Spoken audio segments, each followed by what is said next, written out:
కర్నూలు నుంచి విజయవాడకు విమాన సర్వీసులు ప్రారంభం అవుతాయని రాష్ట్ర మంత్రి టీజీ భరత్ తెలిపారు. ప్రస్తుతానికి వారంలో 3 రోజుల పాటు తర్వాత ప్రతిరోజు విమానాలు తిరుగుతాయని తెలిపారు.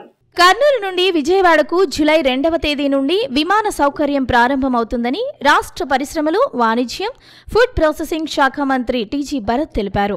ప్రస్తుతానికి సోమవారం, బుధవారం, శుక్రవారాల్లో ఈ సర్వీసు నడుస్తుందన్నారు.